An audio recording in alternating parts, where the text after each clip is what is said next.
जैसा कि मैंने आपसे वादा किया था कि मैं अब प्रैक्टिस लाऊंगा, ठीक है। प्रैक्टिस जस्ट एनसीईआरटी के जितना भी टॉपिक है उसी का प्रैक्टिस कराऊंगा।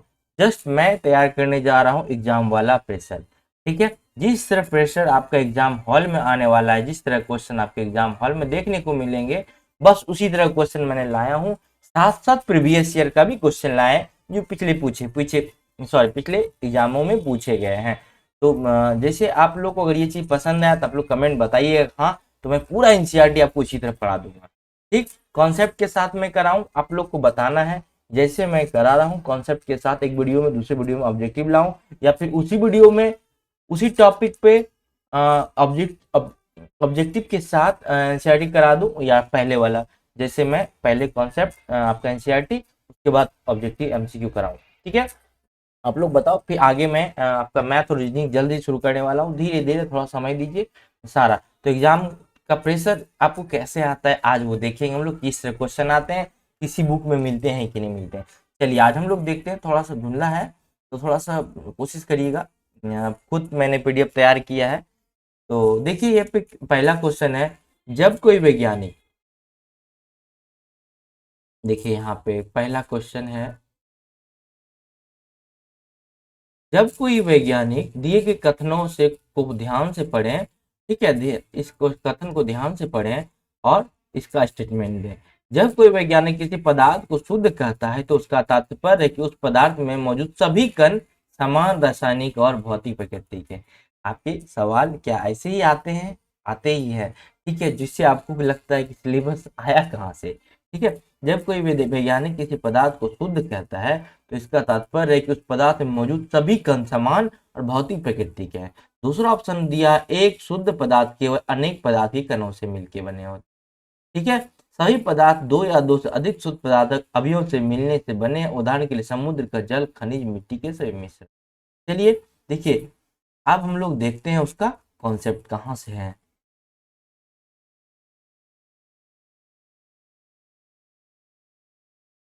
देखिए, जब हम चारों ओर देखते हैं, यहाँ पे ध्यान से देखिए, यही चीज है, यही लैंग्वेज आपको उठा के एनसीईआरटी में ऐसे ही देते हैं। जब एक वैज्ञानिक, वहां पे भी दिया, जब किसी पदार्थ को शुद्ध कहता है, क्या क्यों कहता है?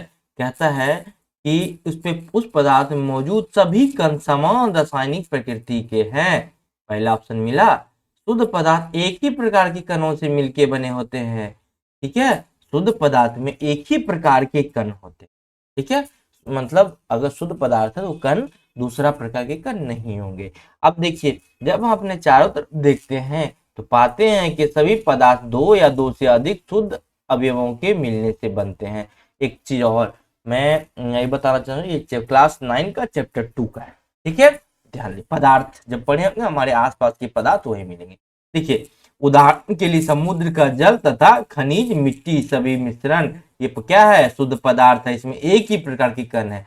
तो आपको समझ में आ गया। देखिए, एक शुद्ध पदार्थ केवल एक ही प्रकार के कणों से मिलकर बने होते हैं। आइए क्वेश्चन देखते हैं हम लोग क्या था। जब कोई वैज्ञानिक किसी पदार्थ को शुद्ध कहता है, इसका तात्पर्य मौजूद सभी कण समान रासायनिक भौतिक प्रकृति के। सभी कण रसायन भौतिक प्रकृति के लिखा हुआ, ये छोटा छोटा चीज है ना, आपको आपको बहुत आगे करता है सबसे। यहाँ पे देखिए, सभी मौजूद सभी कण रासायनिक प्रकृति के हैं, ना कि भौतिक प्रकृति के, ठीक है। यहाँ पे देखिए मिल गया ना, छोटा सा, कितना छोटा सा अंतर किया गया। जब एक वैज्ञानिक किसी पदार्थ को शुद्ध कहता है तो उस पदार्थ की सभी कण सभी समान रासायनिक प्रकृति के हैं, एक शुद्ध पदार्थ एक ही प्रकार पदार्थ से मिलकर बने होते हैं, ठीक है। और शुद्ध अवयवों के मिलने से, उदाहरण के लिए समुद्र जल के मिश्रण। तो ये क्वेश्चन क्या कर रहा है, अब आपसे बन जाएगा। कह रहा है कथनों को ध्यान से पढ़ें, इसमें से कौन सही है।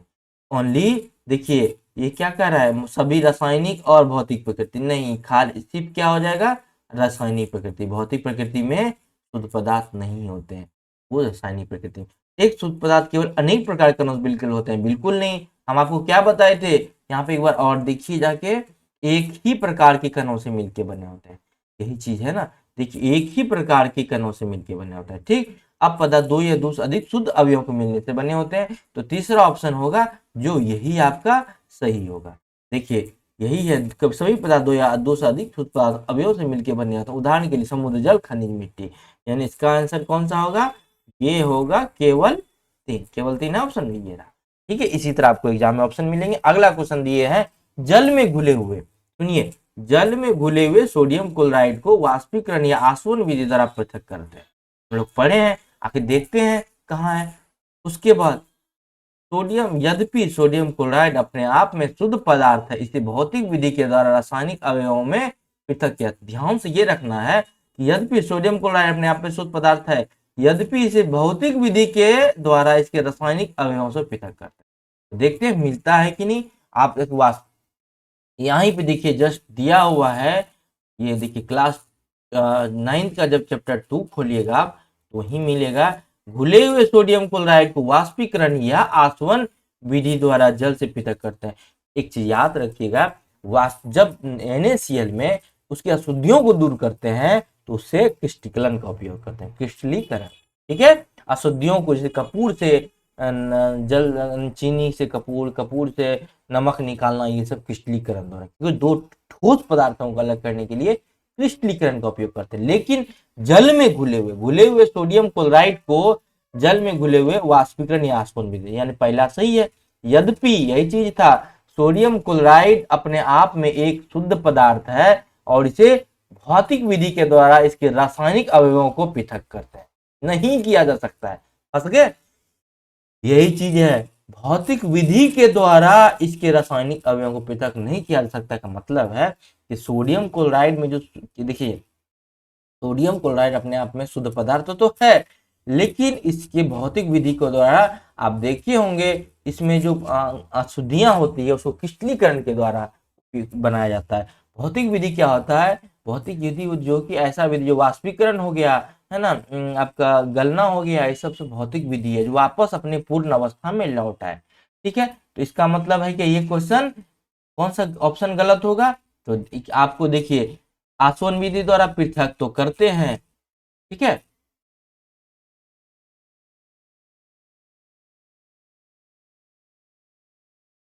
आसवन विधि द्वारा तो पृथक करते हैं, लेकिन देखिए ये आसवन या ये, लेकिन ये वाला यहां तक सही है, सोडियम क्लोराइड शुद्ध पदार्थ तो है, लेकिन क्योंकि एक ही कण से मिलके बने होते हैं, लेकिन ये भौतिक विधि के द्वारा रासायनिक एवं पृथक नहीं कर किया जा सकता है। ठीक है, अब देखिए इसका ओनली 1 होगा।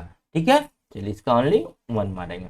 इसी तरह का एग्जाम जस्ट आपके हॉल में आएंगे, आपको देखने के मिलेंगे, तो भैया आपको देखना है, थोड़ा पेशेंस रखना है, तभी आपका बनेगा। एग्जाम में हॉल में आप हड़बड़ा जाते हैं, 63 नंबर बिहार जो कट ऑफ गया, पता चला ना क्यों नहीं बना? उसका रीजन है यही चीज को कंट्रोल नहीं करना, ऐसे क्वेश्चन को बनाना है आपको। ठीक है, ऐसे क्वेश्चन को बनाइए और आगे बढ़िए। चलिए अगला क्वेश्चन देखते हैं। बिहार पुलिस वाले भैया जो है वो उनको भी ध्यान रखना है, क्योंकि अब आपका लेवल भी यहाँ तक पहुंचने जा रहा है। 10 तक सिलेबस है, लेकिन अब आपका 11-12 भी जा रहा है क्वेश्चन। ठीक है, अब आते हैं क्वेश्चन, अगला क्वेश्चन। अगला क्वेश्चन क्या दिया हुआ है, देखिए ध्यान से। एक वैज्ञानिक एक साथ काम कर रहा है, 24 डिग्री कमरे के तापमान पर ठोस है, ठीक, लेकिन जैसे उसे हथेली पर रखा जाए तो वह तापमान 31 डिग्री सेंटीग्रेड हो जाता है। 31 डिग्री सेंटीग्रेड अगर केल्विन में बोलेंगे तो कितना होगा? हम आपको बताए थे एक चीज, आप चीज और बताए थे, तो 0 डिग्री सेंटीग्रेड बराबर 273.15 केल्विन। अगर हम लोग को सेंटीग्रेड से केल्विन बदलना है तो इसको प्लस जोड़ देंगे 273, अगर वापस इसको सेंटीग्रेड बदलना है तो माइनस 273 कर देंगे।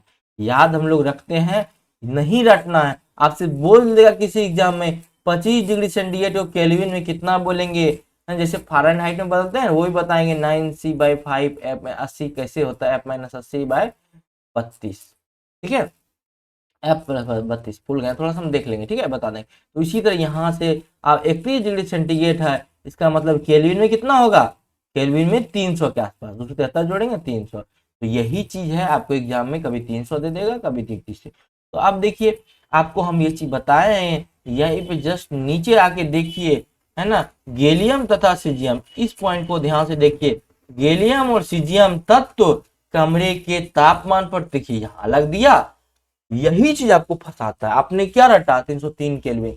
यही चीज आपको कॉन्सेप्ट में आप क्लियर करने जा रहा हूं। अगर कॉन्सेप्ट आपका क्लियर है ना, तो दुनिया कोई ताकत आपको सिलेक्शन से नहीं रोक सकता, क्योंकि आप एक ऑफिसर बनने जा रहे हैं, तो आपका माइंड तो चेक करेगा।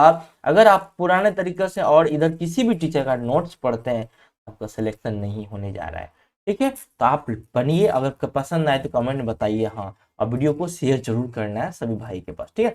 गैलियम तथा सीरियम 303 केल्विन का मतलब 273 घटा देंगे कितना बच जाएगा, तो वही बच जाएगा आपका 31 के आसपास। फिर कुछ अधिक तापमान पर द्रव अवस्था ले लेता है।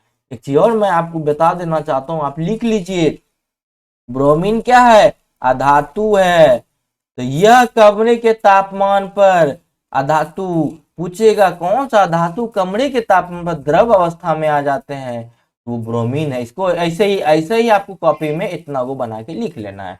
फिर पारा क्या है, धातु, वह भी आपको देखने को मिलेंगे, यह भी कमरे के तापमान पर द्रव अवस्था में लेते हैं। अब कंफ्यूजन कहाँ होते हैं, समझ में आ गया, ब्रोमीन अधातु है और पारा धातु है। यहाँ पे देखिए गैलियम और सीजियम आपको थोड़ा सा अलग दिया ना तो फंसा देगा। 303 केल्विन यानी 30 डिग्री सेंटीग्रेड पर जैसे ही बना, वो पहले 23 डिग्री सेंटीग्रेड पर ठोस रहता है। क्या बोला, देखिए यहाँ क्वेश्चन देखिए, 24 डिग्री सेंटीग्रेड पर ठोस है, जैसे ही हथेली पे लिए तो 31 डिग्री सेंटीग्रेड हो जाता है, गर्म हुआ तो पिघल गया, तो कौन सा होगा, गैलियम और सीजियम। ब्रोमीन क्या है, अधातु है। मैं एक साथ सभी चीज आपको करवाने वाला हूं। और पारा क्या है, धातु है। समझ में आ गया, तो ये भी द्रव अवस्था में रहता है, ये दोनों भी द्रव अवस्था में रहते हैं। हम लिख देते हैं द्रव अवस्था में कमरे के तापमान पर, ठीक है। चलिए आगे हम लोग देखते हैं, आगे देखिए यही चीज दिया हुआ है, तो आपको देखना अगला क्वेश्चन हम लोग क्या देखेंगे, और में दिया हुआ है, नहीं दिया हुआ है तो देखते हैं नीचे। तो ठीक है, आप लोग के लिए बहुत, अगर आप बहुत इंटरेस्टिंग बनाने वाला हूँ, और हंसते हंसते ऐसे याद करा दूंगा पूरा का पूरा सिलेबस। मैथ रीजनिंग भी ऐसे ही पढ़ाने वाला हूँ। रासायनिक विज्ञान प्रयोगशाला में दो अलग अलग, अच्छा इसी तरह क्वेश्चन मिलते हैं ना, एकदम मैंने एग्जाम का आपको तैयार किया प्रश्न, ठीक है। रासायनिक विज्ञान दो अलग अलग समूह 1 और 2 है, एक में लोहा है, दूसरे में सल्फर का मिश्रण दिया गया है। समूह एक मिश्रण का तनु सल्फ्यूरिक अम्ल, तनु का मतलब पतला सल्फ्यूरिक अम्ल H2SO4 फॉर्मूला होता है, और जिसमें गैस ए उत्पन्न हुई, और समूह 2 में तीव्र गम करने के बाद तो गैस बी उत्पन्न हुई। आप याद करिए मैंने पढ़ाया था एफ और एस, क्या बोले थे, हम बताए थे लोहा और सल्फर को जब गरम करके, सॉरी उसको जब चूर करके ऐसे ही मिलाते हैं तो हाइड्रोजन गैस बनता है, और जब लोहा और सल्फर को चूरन को गर्म करते हैं, जब गर्म करके मिलाते हैं दोनों को, तो क्या तैयार होता है, हाइड्रोजन सल्फाइड। बताए थे ना, यह गंधहीन रंगहीन होता है, ज्वलनशील होता है, याद करिए। और यह जो होता है सड़े अंडे के समान होता है। चलिए आपको मिलेगा, देखिए अब यही चीज है, वो आपको हम अभी दिखाते हैं। चलिए आइए क्वेश्चन में, ध्यान से देखिए, है ना, यहाँ पे देखिए आपको 2 पॉइंट क्या किया है, लोहे के चूर्ण और सल्फर के चूर्ण, ध्यान से इसको देखिए, मैंने बताया था लोहे के चूर्ण और सल्फर के पाउडर को पीस कर मिलाएंगे, और दूसरा समूह में लोहे के चूर्ण और सल्फर के पाउडर को मिश्रण को गर्म करके ताप पर लाल होने तक गर्म करेंगे। अब क्या प्राप्त होगा, समूह 1 और 2। तो देखिए, तो समूह 1 में क्या प्राप्त हुआ, देखिए क्या तनु सल्फ्यूरिक अम्ल या तनु हाइड्रोक्लोरिक अम्ल सामग्री पर डालने से दोनों समूह गैस प्राप्त होती है, तो देखते हैं। तो क्या होता है, समूह 1 में हाइड्रोजन गैस होता है, हाइड्रोजन गैस कैसा होता है, रंगहीन गंधहीन और ज्वलनशील है। इसकी ज्वलनशीलता की जांच कक्षा में ना करें, ये बता दिया। तो पहला मिला क्या, हाइड्रोजन ज्वलनशील रंगहीन और गंधहीन। हाइड्रोजन दूसरा से जो तप्त करके करते हैं, एक को तो डायरेक्ट मिला दी, दूसरा तप्त करके करते हैं, तो रंगहीन गैस मिला और उसकी गंध सड़े अंडे जैसी हुआ दोनों। उसके बाद अब आते हैं हम लोग, दोनों प्रक्रिया पूरा हुआ, रासायनिक परिवर्तन हुआ। तो क्वेश्चन हम लोग देखते हैं, ए में, ए वाला में जो ए वाला था, रंगहीन गंधहीन ज्वलनशील हाइड्रोजन, ठीक, रंगहीन गंधहीन और ज्वलनशील हाइड्रोजन गैस मिला, ठीक है। गैस बी में सड़े अंडी जैसी हाइड्रोजन सल्फाइड, है ना, सड़ी मछली बताए थे ओजोन 3। उसके बाद ए और बी दोनों रासायनिक रूप से समान तत्व के अपरूप हैं, अपरूप बिल्कुल नहीं है, अपरूप नहीं है, क्या है, यौगिक है। आपको पता होता है कि दो तत्व मिलता है तो यौगिक का निर्माण होता है, ना कि क्या होगा यहाँ पे यौगिक। अपरूप पता है ना, कार्बन के अपरूप होते हैं, तो यानी इसका आंसर क्या हो जाएगा, 1 और 2। ठीक है, तो यही चीज नीचे में दिया हुआ है, हम पीडीएफ देंगे, आप लोग जरूर इसको ज्वाइन करिएगा। अब देखिए ये चीज है, इसका इस क्वेश्चन को हम बाद में पढ़ाएंगे फ्लो चार्ट के माध्यम से। चलिए नेक्स्ट क्वेश्चन देखते हैं हम लोग। देखिए आप लोग कमेंट में बताइए कि ये सही है या आपका डायरेक्ट ऑब्जेक्टिव एनसीईआरटी पढ़ाएं या फिर प्रैक्टिस आपका अलग से सब्जेक्टिव प्लस ऑब्जेक्टिव। ठीक है, जो शुद्ध अवयव रखता है उसका यौगिक समान हो, कौन सा पदार्थ है, कुछ समझ में आएगा, बिल्कुल नहीं आएगा। उसी का नोट्स पढ़ लीजिए, मैं ये नहीं बोलता हूँ एनसीईआरटी के बाद जो नोट्स पढ़ना है भैया पढ़िए, एनसीईआरटी के साथ पढ़िए, एनसीईआरटी के बाद पढ़िए, लुसेंट पढ़िए, घटनाचक्र पढ़िए, जो पढ़ना है पढ़िए, लेकिन एनसीईआरटी को प्रायोरिटी। रोज 2 घंटा ही तो मांग रहा हूँ आपसे, 1 से 2 घंटा डालता हूँ, देख लीजिए वीडियो, साथ में पढ़िए, पढ़ लीजिए। ठीक है, तो आते हैं हम लोग क्वेश्चन पे। ठीक है, तो क्वेश्चन क्या मिलेंगे भैया, यहां आइए। हम क्या बोले थे, पेय पदार्थ और मिट्टी एक समान कण नहीं होते, यहाँ यही थे। क्वेश्चन देख लेते हैं पहले क्या था। तो कौन सा पदार्थ शुद्ध अवयव रखता है उसका यौगिक भी समान हो, तो इसका आंसर होगा चीनी होगा। ठीक है, तो यौगिक भी समान होता है, शुद्ध पदार्थ अवयव रखते हैं। देखते हैं इसका आंसर कहाँ मिलता है। देखिए ध्यान से, यहाँ मिला, देखिए हम भी कंफ्यूज हो जाते हैं ना, एक देखिए कितनी बार एनसीईआरटी पढ़े हैं मैंने, इसी प्रकार मैंने इसी तरह पढ़ के यहाँ तक पहुंचा है, यही रास्ता आपको दिखा रहा है। ठीक है, ये प्रकार का चीनी का पदार्थ है क्योंकि एक ही प्रकार का शुद्ध अवयव रखता है, समझ में आ गया, इसका यौगिक समान रहता है, तो क्या होगा भैया, आंसर चीनी होगा। मैं आपको जितना बता रहा हूँ उससे एक्स्ट्रा नहीं पढ़ना है। ठीक है, चलिए अब अगला क्वेश्चन देखते हैं। यही सब याद रखिएगा, चैप्टर 2 का पार्ट है ये, आपका चैप्टर 2 से हम प्रैक्टिस करवा रहे हैं। ठीक है, पेय पदार्थ मिट्टी में एक समान कण नहीं होते हैं, शुद्ध पदार्थ। सोचिए कितना क्वेश्चन एक चैप्टर से निकल रहा है, तो कितना क्वेश्चन कैसे आपको आयोग लटका देगा एग्जाम में, पता ही नहीं चलेगा। शुद्ध पदार्थ किसी भी स्रोत से प्राप्त हो, इसके अभिलक्षणीय गुण एक समान होंगे। ठीक है, मिश्रण में एकलवादी शुद्ध पदार्थ होते हैं। आइए देखते हैं, पहला ऑप्शन क्या है, पेय पदार्थ और मिट्टी में एक समान कण नहीं होते हैं, शुद्ध पदार्थ किसी भी स्रोत से प्राप्त हो, उसके अभिलक्षण गुण एक समान होते हैं। चलिए आइए देखते हैं, शुद्ध पदार्थ कहाँ है भाई, यहाँ है। पेय पदार्थ और मिट्टी एक समान कण नहीं होते हैं, बिल्कुल सही है। शुद्ध पदार्थ किसी भी स्रोत से प्राप्त हो सके, इसके अभिलक्षण गुण एक समान होंगे। तो आइए देखते हैं, ये मिला, ये देखिए शुद्ध पदार्थ मिट्टी में एक समान कण नहीं होते, मिल गया। शुद्ध पदार्थ किसी स्रोत से इसके अभिलक्षण गुण एक समान होंगे। आप यहाँ पे क्या बोला है, देखिए ध्यान से, ये क्या बोला है, ध्यान से देखिए, शुद्ध पदार्थ अवयव रखता है, इसका यौगिक यहाँ ये वाला था ना, शुद्ध पदार्थ किसी भी स्रोत से प्राप्त हो, इसके अभिलक्षण गुण एक समान होंगे। अब वहां क्या बोल रहा है, अभिलक्षण समान क्या होगा, गुण समान होंगे, यानी कि सही है, हमको लगा नहीं है। ठीक है, शुद्ध पदार्थ किसी भी स्रोत से प्राप्त हो, शुद्ध पदार्थ जो चीनी पदार्थ होता है एक ही कण से बने होते हैं, वो कहीं कहीं से प्राप्त हो, उसके गुण एक समान होते हैं। ठीक है, मिश्रण में एकलवादी शुद्ध पदार्थ होते हैं, तो यही आंसर इसका गलत है। क्या रखिए, मिश्रण में एक से अधिक शुद्ध पदार्थ होता है, हम बताए थे मिश्रण में एक या एक से अधिक, लिख शॉर्ट नोट्स बनाते जाना है, समझा देते हैं, मिश्रण में एक प्लस एक से अधिक पदार्थ। ठीक है, एक और एक से अधिक पदार्थ से मिलकर मिश्रण बनता है, एकलवादी नहीं होते हैं। ठीक है, अगला क्वेश्चन देखते हैं हम लोग, इसमें से छांटना है, क्या छांटना है, कथनों पर विचार कर, नमक और जल का मिश्रण समांगी मिश्रण है, बिल्कुल सही है। मैंने आपको समांगी मिश्रण के बारे में बताया था, जो अस्थाई होते हैं, साथ साथ इसका मार्ग जो है प्रकाश को नहीं फैलाता है, कण नहीं हो पाए जाते हैं। ठीक है, चीनी और जल का मिश्रण समांगी मिश्रण है, बिल्कुल है। सोडियम क्लोराइड और लोहे का छीलन, यह नहीं, विषमांगी मिश्रण का उदाहरण है, बिल्कुल है। तो आइए देखते हैं इसका आंसर कहाँ है।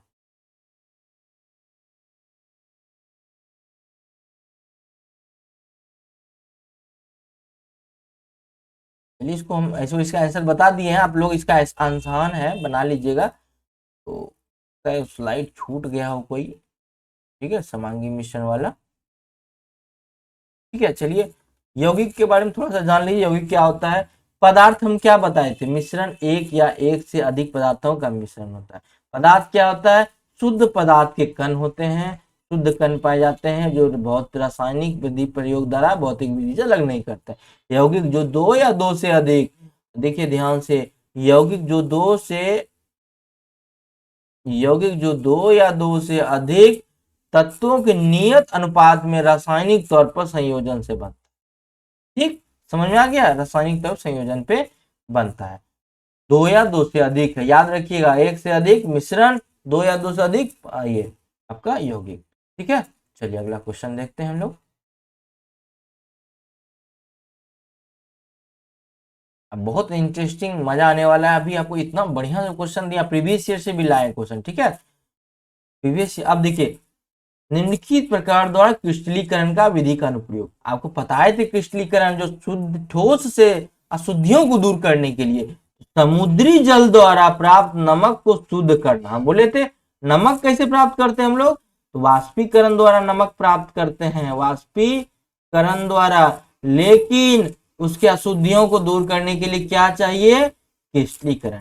ठीक है, पहला सही है। नमक से कपूर को पृथक करना, बिल्कुल आपको क्रिस्टलीकरण है। नमक से कपूर को अब देख लेते हैं क्रिस्टलीकरण में क्या है। ठीक है, उसके बाद अशुद्ध नमूने से फिटकरी को पृथक करना, वायु से विभिन्न गैसों, ये देखिए याद रखिएगा चीज, और ये क्लियर हो गया। वायु से विभिन्न गैसों को पृथक करना मैंने बताया था, प्रभाजी आसवन, याद करिए। 25 केल्विन से कम तापमान क्वथनांक पर जो अलग होता है उसको प्रभाजी आसवन से, अगर 25 केल्विन से अधिक है तो वाष्पीकरण आसवन से अधिक हो जाते हैं, लेकिन 25 केल्विन से जैसे ही कम हुआ उसको प्रभाजी आसवन से अलग करते हैं। तो इसका ये जो होगा क्या होगा, प्रभाजी आसवन। प्रभाजी आसवन में क्या बोले थे, तेल को अलग करना, है ना, तेल और क्या, जो दो तकड़ी का तेल जो हम लोग निकालते हैं, पेट्रोलियम तेल, ये सब। और लिखिए, और एक चीज और बताए थे, वायु के घटकों को अलग करना। वायु में क्या होता है, नाइट्रोजन, ऑक्सीजन, आर्गन। तो कितना, 25 के से कम क्वथनांक पर ये काम करता है। आपको जल्दी क्वथनांक के क्या होता है 25 केल्विन मैं बता दिया आपको। ठीक है, आप उसको देखिएगा। अब देखिए, वायु को अलग करने के लिए क्वथनांक चाहिए, इसका मतलब ये गलत है। आइए हम लोग देखते हैं क्रिस्टलीकरण। पहले ये क्रिस्टलीकरण में जो प्रीवियस बीपीसी टीआर 3 में पूछा गया है, यहाँ से क्वेश्चन देखिए, यहाँ से भी क्वेश्चन पूछा गया है बीपीसी बीएओ में क्रिस्टलीकरण से। तो ठीक है, तो अब आपको देखते हैं क्रिस्टलीकरण। क्रिस्टलीकरण में आगे भी हम लोग क्रिस्टलीकरण विधि का प्रयोग ठोस पदार्थों को शुद्ध करने में करते हैं। ठीक है, क्लियर हो गया, बता दिए। समुद्री से जो नमक प्राप्त होते हैं उससे अशुद्धियां, यहाँ से भी आपको स्टेटमेंट बना क्वेश्चन है, ध्यान रखिए, अशुद्धियां हो सकती है। अशुद्धियों को दूर करने के लिए क्रिस्टलीकरण विधि का उपयोग करते हैं। ठीक, अब देखिए, क्रिस्टलीकरण वह विधि जो शुद्ध ठोस को विलयन से पृथक करते हैं। क्रिस्टलीकरण विधि के द्वारा विधि साधारण वाष्पीकरण विधि से भिन्न होती, क्यों होती है, ठोस विघटित हो जाते हैं, कुछ चीनी के समान गर्म करने पर झुलस जाते हैं। ठोस अलग हो गया और कुछ झुलस गया। छानने के पश्चात अशुद्ध विलेय पदार्थों को विलायक में घोलने पर विलयन में कुछ अशुद्धियां रह सकती है। वाष्पीकरण होने पर यह अशुद्धियां ठोस को दूषित कर सकती है, उसी को क्रिस्टलीकरण। अब देखिए, समुद्री जल द्वारा प्राप्त नमक को शुद्ध करने में, अशुद्ध नमूने से फिटकरी को पृथक करने में। क्लियर हो गया, तो ये दोनों इसका आंसर होगा। कहाँ गया, समुद्री जल द्वारा अशुद्ध नमूने पृथक, अशुद्ध नमूने पृथक। अब देखिए, नमक से कपूर करने में भैया आपको बताए थे, नमक से कपूर को अलग करने के लिए हम आपको क्या बताए थे, ऊर्ध्वपातन, याद आया। ठोस से सीधे गैस में बदल जाता है, जिसे गर्म करिएगा ना तो क्या होगा, ऊर्ध्वपातन होके वो सीधे उड़ जाएगा। तो इसका आंसर क्या हो जाएगा, 1 और 3, ये आंसर है। ठीक है, आप लोग बता, कमेंट में बताइए आप लोग कितना क्वेश्चन का आंसर जानते थे, वह सच्चाई रूप से ईमानदारी से बताइएगा कितना आता था। ठीक है, आप लोग उसका आंसर दीजिएगा। क्रिस्टलीकरण शुद्ध पदार्थ क्रिस्टलों, देखिए क्रिस्टलीकरण शुद्ध पदार्थ क्रिस्टलों को उसके द्रव्यमान से निकालने की प्रक्रिया है, यही है शुद्ध पदार्थ की क्रिस्टलों को उसके द्रव्यमान। अब देखिए, क्रिस्टलीकरण दौरान घटक परमाणु और उसके अणुओं के बंधन स्थापित करता है, यह रासायनिक परिवर्तन का उदाहरण है। तो आप लोग इसको बनाइएगा, इसका आंसर दीजिएगा। अभी मैंने सारा चीज क्लियर कर दिया है, किसको, कि आपको हम यहाँ पे बताए हैं, आपको देख लीजिए क्रिस्टलीकरण क्या होता है। अब थोड़ा हिंट से दे देते हैं। क्रिस्टलीकरण क्या करता है? ठोस पदार्थ को शुद्ध करने के लिए, अशुद्ध बहुत सी अशुद्धियों को दूर करने के लिए। तो यही चीज देखिए, है ना। प्रकृति के में पाए जाने वाले कहाँ चीज है? Question question question. हाँ, इसलिए शुद्ध पदार्थ को क्रिस्टलों, उसके विलीनों को निकालने की प्रक्रिया है। ठीक है, शुद्ध, ये सही है। निकालते हैं शुद्ध पदार्थ को ही ना, उसके विलीन से निकालते हैं हम लोग। क्रिस्टलों को उसके विलीन से निकालते हैं। इसका आंसर अब आप लोग कमेंट में दीजिएगा, ठीक है। बाकी इसका देख लेते हैं हम लोग थोड़ा सा। एक एक रासायनिक परिवर्तन, हाँ, क्रिस्टलीकरण एक भौतिक परिवर्तन नहीं है, रासायनिक परिवर्तन है। ठीक है, तो इसका आंसर 1 2 3 3 हो जाएगा। ठीक है, चलिए आगे देखते हैं। निम्नलिखित कथनों पर विचार करिए। रॉबर्ट बॉयल पहले वैज्ञानिक थे जिन्होंने 1661 में, सुनिए, रॉबर्ट बॉयल पहले वैज्ञानिक थे जिन्होंने 1661 में तत्व का प्रयोग दिया था। फ्रांस के वैज्ञानिक एंटोनी लेवोजियर ने 1743-94 पहले तत्व की परिभाषा का प्रयोग किया था। ठीक, लेवोजियर के अनुसार पदार्थ मूल रूप से जैसे रासायनिक प्रक्रिया द्वारा अन्य पदार्थों में विभाजित किया जाता है। आइए लेवोजियर के बारे में देखते हैं। कहाँ है रॉबर्ट बॉयल? रॉबर्ट बॉयल पहले वैज्ञानिक थे जिन्होंने 1661 में तत्व का प्रयोग किया।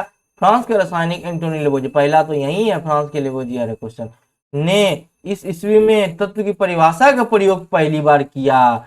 इसके अनुसार तत्व पदार्थ का वह मूल रूप है जिसे रासायनिक प्रतिक्रिया द्वारा अन्य सरल पदार्थों में विभाजित नहीं किया जा सकता है। तो यही ऑप्शन आपका हमको लगता है गलत है। देखिए, पदार्थ को जिसे रासायनिक प्रक्रिया द्वारा विभाजित किया जा सकता है, तो ये क्या था? रासायनिक प्रक्रिया द्वारा तत्व को अलग नहीं किया जा सकता है। ठीक है, चलिए अगला क्वेश्चन देखेंगे। कमरे के ताप पर रहने वाली, द्रव में रहने वाली धातु, हम बताए थे कमरे के ताप पर द्रव में रहने वाली धातु कौन सा है? अभी बताए थे, धातु पारा, अधातु ब्रोमीन। ई द्रव, ई भी द्रव, एगो धातु एगो धातु। तो क्या पूछा है? कमरे धातु के बारे में पूछा है, तो क्या मानेंगे? पारा। ये देखिए बीपीएससी TRE 3 एग्जाम पूछा गया। तो मैं आपको सबके लिए एक साथ बता रहा हूँ, सबका तैयारी एक साथ हो जाएगा। प्रकृति में पाए जाने वाले, देखिए अब यहाँ पे प्रकृति में पाए जाने वाले, प्रकृति में पाए जाने वाले तत्वों की संख्या कृत्रिम रूप से निर्मित तत्वों से अधिक है। आवर्त सारणी में अधिकांश तत्व गैसीय अवस्था में पाए जाते हैं। कमरे के तापमान पर केवल अधातुएं द्रव अवस्था में। आइए आपको हम क्वेश्चन आंसर दिखाते हैं। ठीक है, देखिए अभी तक ज्ञात तत्वों की संख्या 100 है, 100 से अधिक है। 92 तत्व प्राकृतिक है, यानी सही है, प्रकृति का अधिक है। शेष मानव निर्मित है। 92 प्राकृतिक है, बाकी मानव निर्मित है, यानी प्राकृतिक ज्यादा है। अधिकतर ठोस है। 11 तत्व जो है ना कमरे के तापमान पर गैसे हैं। 11 तत्व क्या है? गैसे हैं।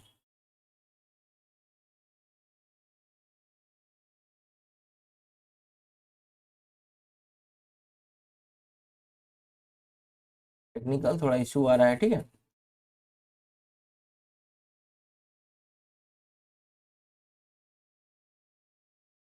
थोड़ा सा पेशेंस रखिए।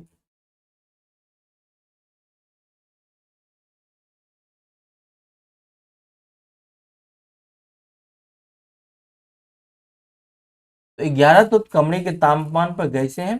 ठीक है, अब देखते हैं, थोड़ा सा टेक्निकल एरर आ गया है। इतना क्वेश्चन देखिए, बचा हुआ पार्ट हम अगले वीडियो में कराएंगे। अगर अच्छा लगे तो आप लोग जरूर बताइएगा कि हाँ यही सही है, या फिर आपका हम एक वीडियो में आपका एनसीईआरटी सब्जेक्ट आपको समझाएं, दूसरी वीडियो में उसका ऑब्जेक्टिव लाएं, या ऑब्जेक्टिव के साथ साथ एनसीईआरटी पढ़ाएं।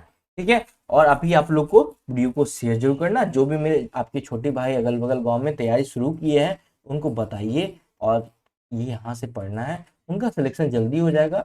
इससे आपका भी सम्मान बढ़ेगा, थोड़ा मेरा भी सम्मान बढ़ेगा कि हाँ मेरा जो मोटिव है वो पूरा होगा। ठीक है, चलिए आप लोग अच्छे से मेहनत करिए, तैयारी सिलेक्शन होगा। जय हिंद आप सभी को। बस इसी तरह मेरे साथ लगे रहिए, PDF इसका अवेलेबल करा दूंगा। ठीक है।